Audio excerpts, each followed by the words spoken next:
Chelsea from the podcast of Orange Coast Magazine. I'm Chelsea Ranieri, and today's guest is someone who truly embodies the pulse of Southern California media. He's the president and publisher of Engine Vision Media, which includes Los Angeles Magazine, Pasadena Magazine, and of course, Orange Coast. He spent more than 2 decades shaping the publishing world and has interviewed everyone from Ryan Seacrest to Nicole Kidman. Thank you so much for being here today, Chris Gialanella. Hello, Chelsea. Thanks for having me, and congrats on everything you're doing with the Zest. We absolutely love it. Oh, thank you. I mean, we've been working together for like 2 years now, and you gave me this incredible opportunity. So I am so appreciative. I'm excited to learn about your career. Well, I'm honored that I'm a guest, so that's great. I appreciate it. Of course. Sure. Well, well, to start at the very beginning of your story, you grew up in Livingston, New Jersey, which I didn't know. So what were you like as a kid?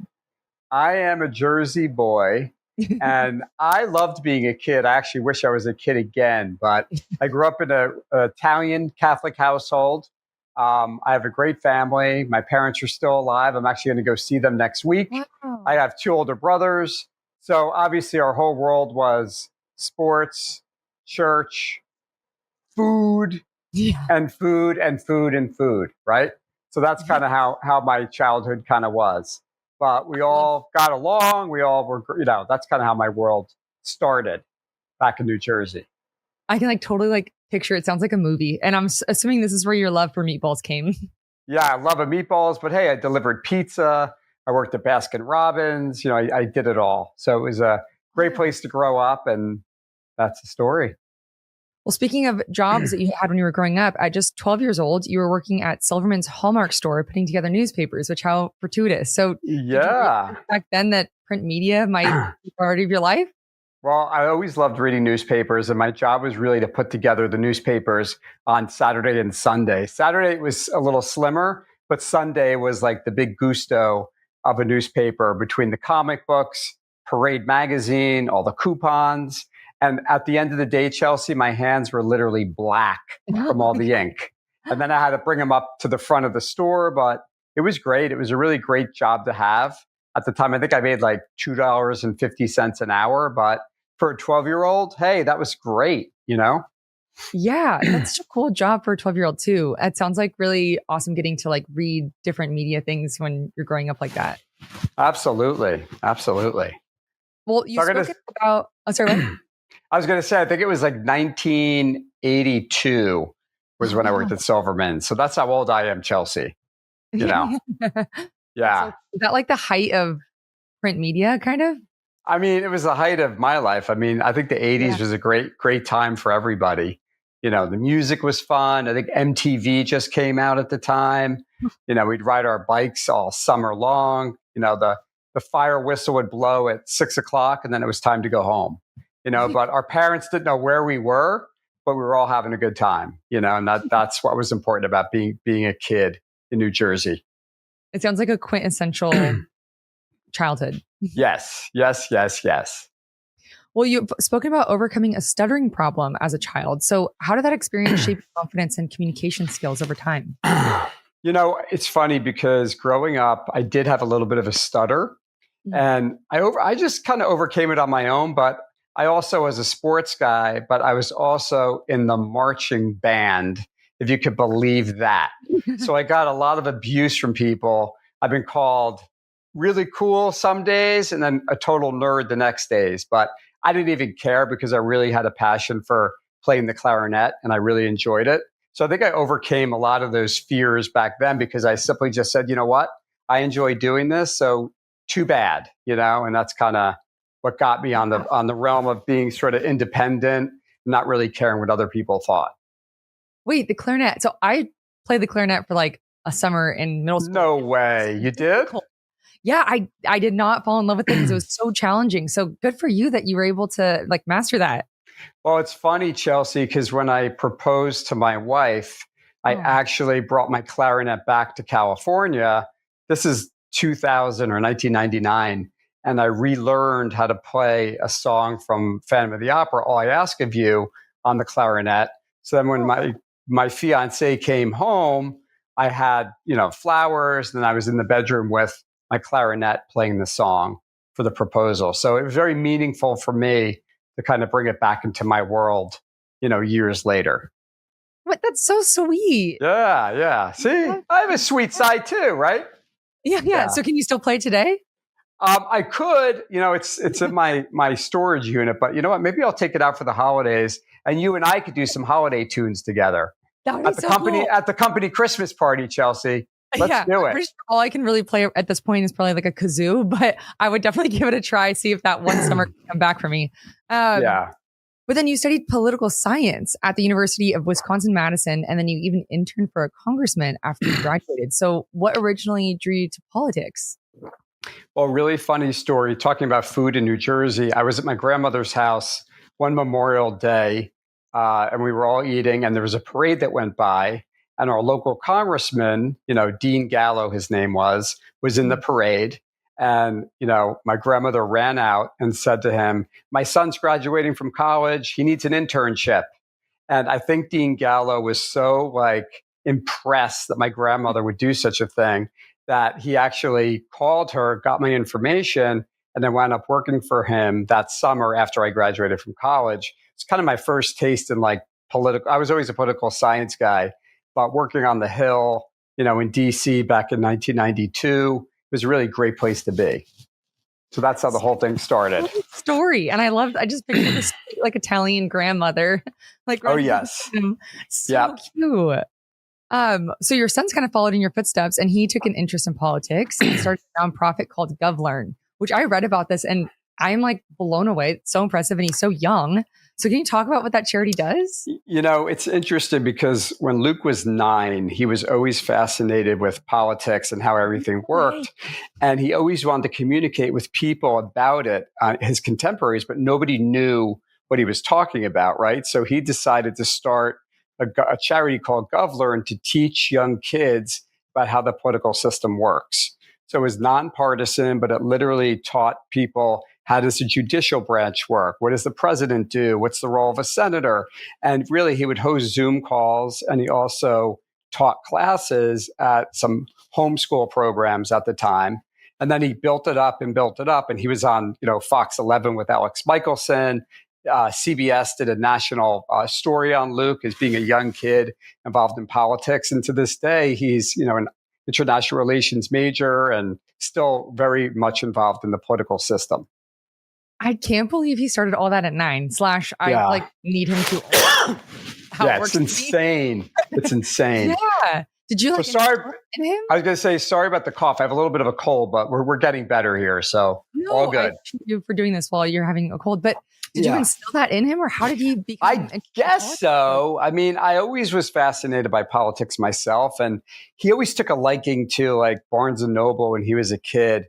He'd pick up an encyclopedia, pick up all the history books, then all the political books. So he really was engaged in history, and really it just led to politics. But then he also knew how the political system worked in foreign countries like Germany and Austria. So it wasn't just United States; it was all over the world.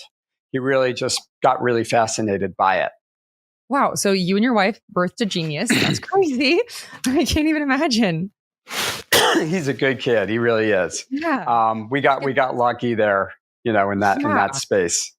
That's amazing. Well, to get back to your story, you made a pretty big pivot from Capitol Hill to working in media distribution in New York at a company called PIMS. So what motivated that change? So my parents decided I had to get a real job in DC after my internship, and I had a really hard time. And they said, "We're not paying your rent anymore." I was waiting tables. And finally, my parents said, "You got to come back or we're not supporting you anymore." So my mom sent out a bunch of resumes for me. This is probably 1993.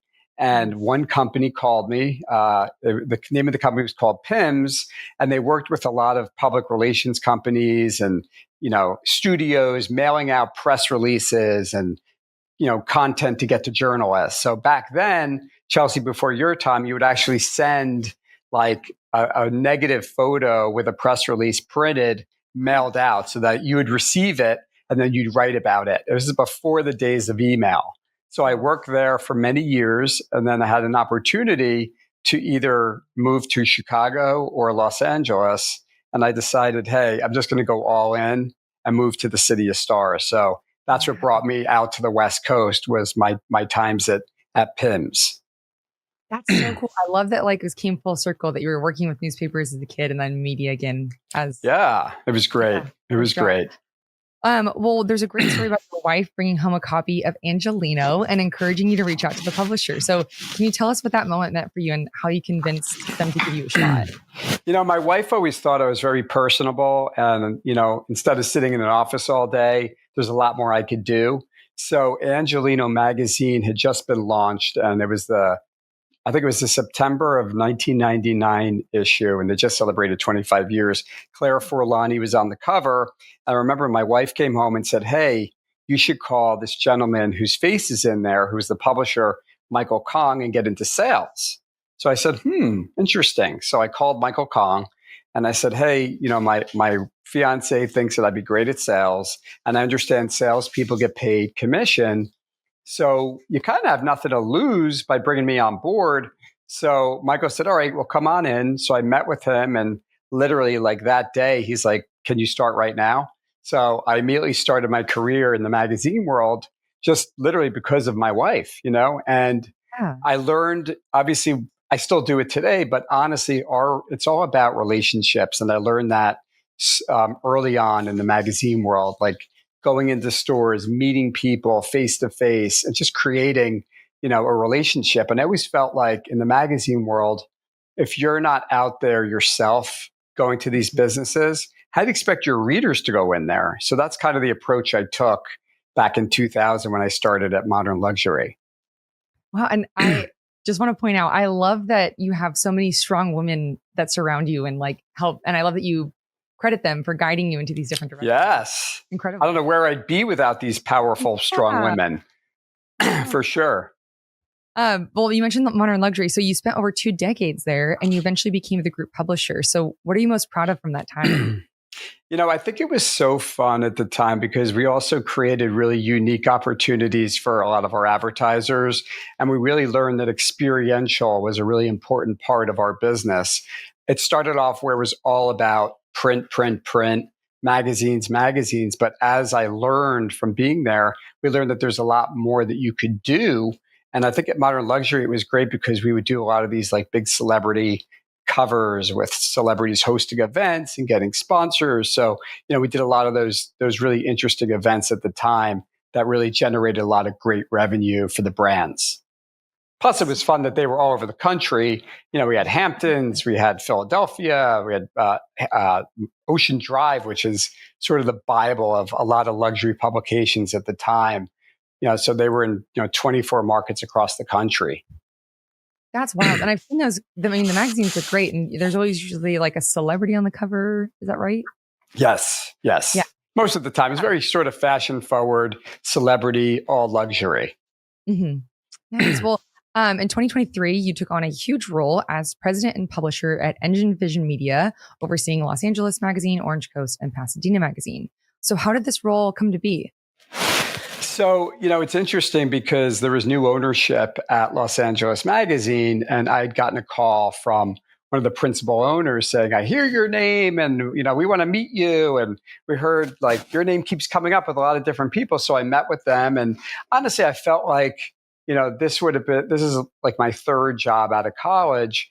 And I just felt like Los Angeles Magazine is so iconic and Orange Coast are so iconic of years and years and years. I mean, Orange Coast is 50 years or 51 years. LA Magazine is 65. So there's just such history of these sort of amazing publications that I wanted to kind of say, hey, I'm going to try something new. I mean, I loved what I did at Modern Luxury, but it was also fun to work for a publication that does a lot more than just luxury. It's news content, it's crime, it's politics, it's sports, it's everything to do with obviously the city of LA. And then in Orange Coast, there's a lot of really interesting things we do there with like doctors and lawyers and really cool things that are going on in Newport and Laguna. And then we have Pasadena too, which is sort of, its own community within itself.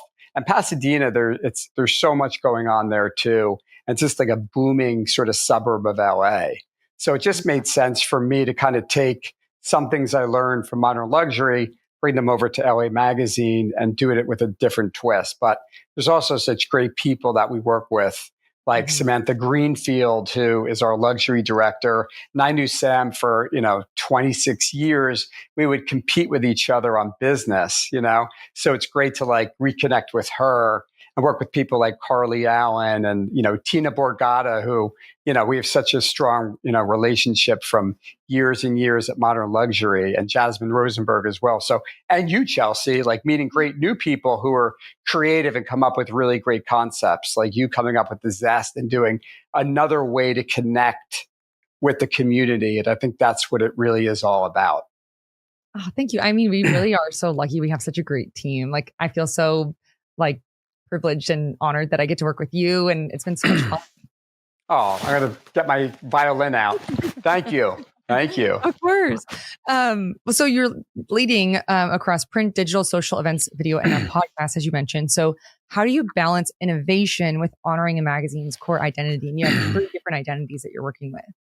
It's interesting because we are a print, digital, experiential podcast. Social media is a big part of it. I'll give you kind of an example of how we kind of bring everything together. So when I came to LA Mag, we launched the Beauty Awards, right? So it was an opportunity to bring different brands together, right, for an event on a print side where we had all the awards showcased in print. Then we had, a digital side where we did digital stories on some of the brands and promoted them digitally on our website and through social media with ambassadors and influencers promoting the product, and it was a good way to connect the community together by also finding something that was really useful and meaningful to a lot of people in Southern California with what's the best thing in beauty? What are the new treatments that are being had? What does this doctor have to say? Because I think everyone really cares about what they look like and how they feel. So to bring something together like that, I think was kind of a remarkable way of bringing together everything we are as far as, a magazine group. Definitely. I went last year to the event, and it's such a fun and like amazing event. I saw more celebrities than I had in like a long time. Yep. Was there, the cover star. So just so cool just to get to be like, she's great, Julianne. Wow. And then this year we had Molly Sims, who's like an icon model, and she's got such a great, meaningful story. And also like, in Los Angeles, we've obviously been through a lot this year between the fires and the protests. So Molly was obviously affected by the Palisades fire. So it's kind of nice, like 9 months later, to kind of reflect on where we are now as a group and that we kind of come together, and that was a really important meaning, I think, for everybody. And even Orange County like stepped up, and, the Newport Beach, fire department was up in the Palisades on the front lines helping out. So it was really nice to see everybody just coming together at that time. I like that you tied that perspective into that event. That's really cool. Yeah, exactly.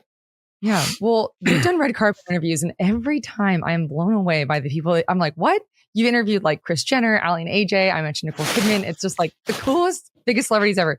So are there any standout moments where you're just like, I'm here? It's kind of interesting because obviously in LA, it's such an important part of some of these events. And I don't know how I got involved in doing this, but people seem to really enjoy the interviews and think it's kind of fun. They take a very natural human approach to it. I'm not like, I didn't train to do this, but I actually have a lot of fun. So I like asking celebrities like really cool, funny, interesting questions like, what flavor of ice cream do you get at Baskin Robbins, right? Or something kind of silly and fun, but it's kind of unique and you kind of stand out a little bit.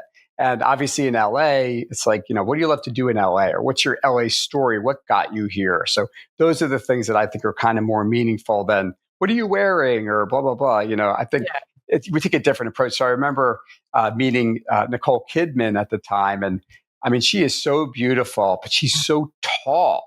I mean, she's literally like, I felt like a little pipsqueak next to her, but she was so much fun. And I remember I told her, I said, remember seeing you in a movie called Dead Calm. And it was like one of your first movies. She goes, that was not my first movie. So it's kind of fun to like also ask a celebrity about like something they did way in the past that like not many people would know about and ask them about that experience, So that's kind of a fun way to do it. And obviously Kris Jenner she's a riot. We had her as our, Woman of the Year she's great. And then also new fun people like, AJ and what was it? I forgot her other Allie name. and AJ. Allie and AJ. So Yeah. fun, like new people who are doing really cool things. I enjoyed talking to them. And obviously one of the most meaningful one, I think, was interviewing Dr. Jane. Oh God, now I can't remember her name because I feel like I'm on the spot. She just passed away. Oh, Jane Goodall. Jane Goodall. How do I forget her? It was one of the most meaningful interviews of someone who has done so much for the environment and for the youth generation and for our planet.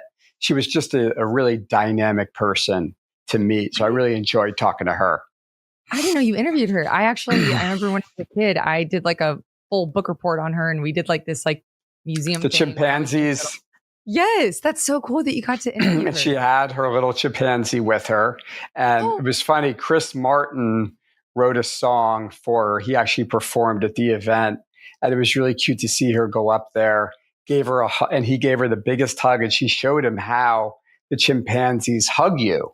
And it was really interesting how human the chimpanzees really are, Yeah, what an incredible experience. Well, I've also been so excited to get to ask you this question. So you went through an incredible body transformation with Stark Health. Charity. What made you take on this challenge? Because if you can talk about like a little bit about what the challenge is as well, because it's wild.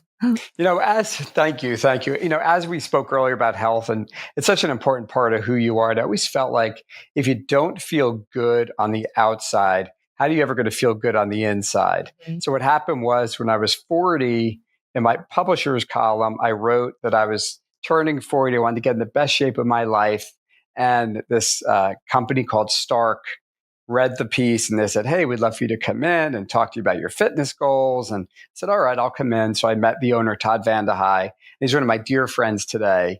And he really taught me how to really take care of yourself, where I would think just going to the gym was enough, right? Yeah. But it really is about nutrition, what you're putting in your body, and really taking care of yourself. Obviously, I have a cold right now, so I'm probably like the anti-health guy right now. But anyway, without the cold, I really want to make sure that like I'm always doing everything I can with the right supplements, the right vitamins, the right amount of cardio, because I think a lot of times people really don't know what to do, right? You walk through the gym and you're like, okay, I'll do a couple sets here, a couple sets there, but you feel kind of lost. So it's nice to have a program like that can really get you on track. And I also started a program called Stark Naked, where I'm not naked, but it's a competition to really showcase your hard work of 6 months. And then basically you pick a charity that you give money back to. So you're raising money for different charities. And it's sort of a popularity contest where they do a photo shoot and then they show your photos and people vote. So it's kind of a nice way to keep you motivated as well. Yeah. So I've done Stark Naked like, I think 3 or 4 times right now. So, But as my wife said, I think you're done, right? Yeah. So, but I had a good time. I just turned 55. So it was a fun thing to do at 55. Yeah. Wait, 6 months. I could barely get through Whole30, which is 30 days. So you were not eating you're not eating sugar. I mean, I had moments. I'm not going to, I think maybe the first year I did everything they said, but I pretty much did mostly everything right.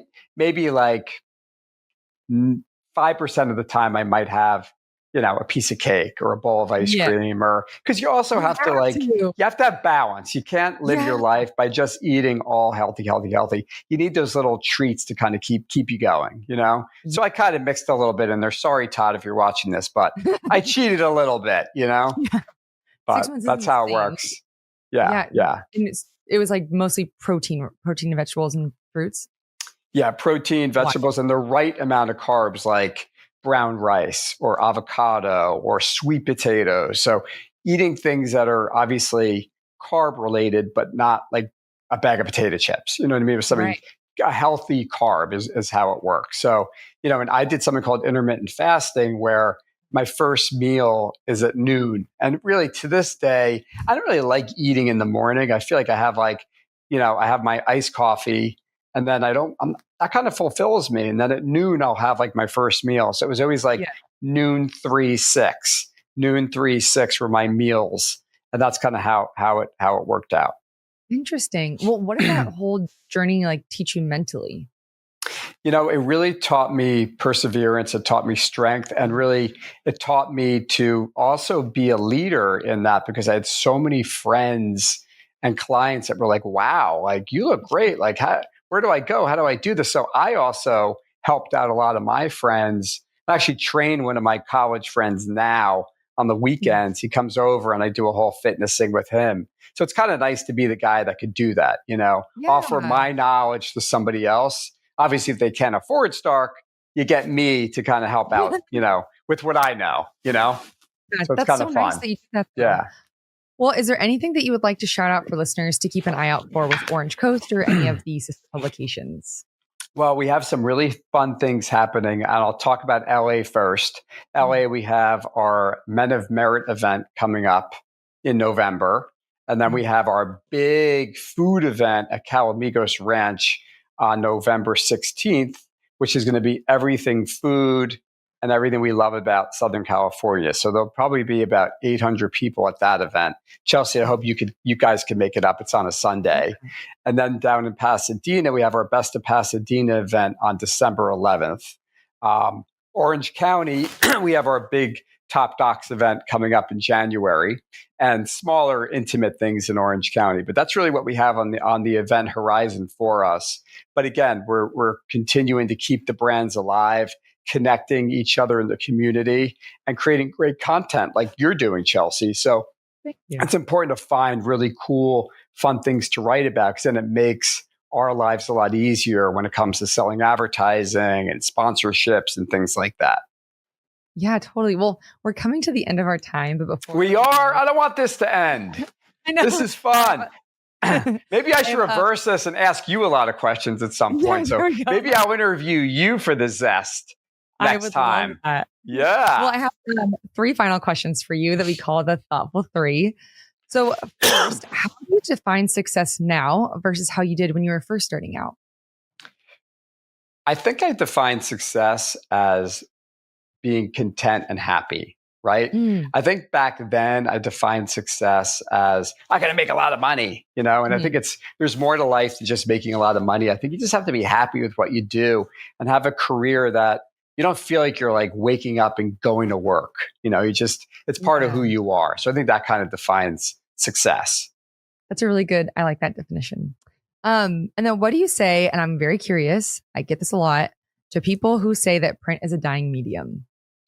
Not at all. I also feel like what's old is new, right? And like, whoever thought records would come back, like LPs and EPs, right? People love those, right? So I always feel like there's always a need for something that you could actually touch and feel.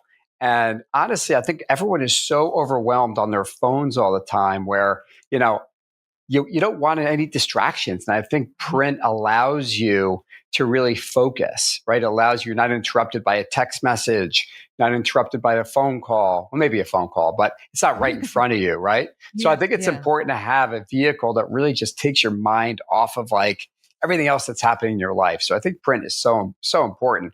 And obviously we do such beautiful publications that people keep them on their coffee table. I mean, I walk into so many homes and I see our magazines like just there, I think people really appreciate the point of view from a professional, rather than, a review on Yelp or, a social media post sometimes by an influencer. Nothing against influencers, but sometimes it's nice to just like read a story by a great journalist, or hear about the new art gallery that's opening up or the great record shop and things like that. So I think there's always going to be a need for print, and I'm always a fan of print, always.